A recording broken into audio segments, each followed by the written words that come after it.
Pokemon Snap came out almost 20 years ago, and in retrospect, it was way ahead of its time. Now, games and the world in general have finally caught up to it.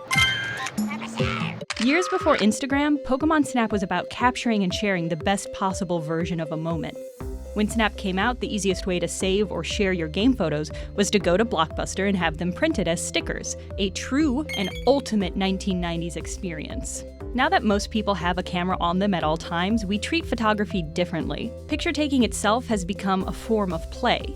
Take Instagram and Snapchat filters, where how you feel matters more than how you look. The fun part is playing around with them, and the photo is just the end result. Or Purikura photo booths. Popular in Japanese arcades, Purikura allow users to customize and alter their photos before printing. Pokemon Snap evoked the experience of using digital cameras before digital cameras became mainstream. It was all about the fun of taking pictures. You line up a shot, you capture a photo, you get scored on your work.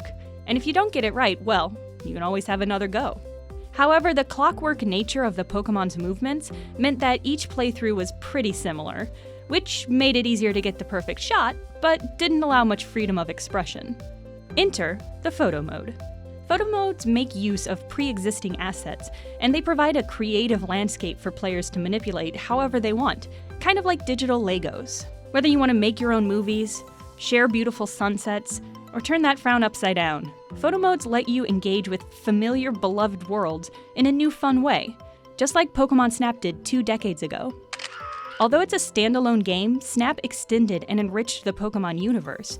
It made familiar monsters three-dimensional, and I don't just mean graphically. There's an ecosystem. The Pokemon interact with each other in meaningful ways. Sure, Snap was technically a first-person shooter, but a non-violent one. It was a photography shooter. The most aggressive thing you could do in Snap was boop Pikachu with an apple, which you shouldn't do anyway. It's rude.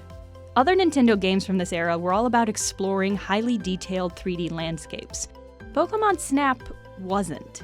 The fact that it was on rails was a big critique levied against the game, but it was also a very deliberate decision. Snap was meant to be about timing and placement, not exploration. 20 years later, we can see the value of breaking convention. More and more games are about atmosphere as much as they are mechanics. Games like Journey and Firewatch are about basking in the scenery, not just beating the story. Snap belongs to the pantheon of games that are almost meditative experiences, the video game equivalent of a coloring book. The formula for Pokemon games hasn't evolved much over the years, which is fine, because Pokemon Snap was, and still is, a great game. Thanks for watching this video, I hope you enjoyed it, and if you did, please subscribe to Polygon, like this video, and maybe check out some of our other offerings. There's a really great video by The Verge that's about how Pokemon took over in just 20 years, so you should check that out.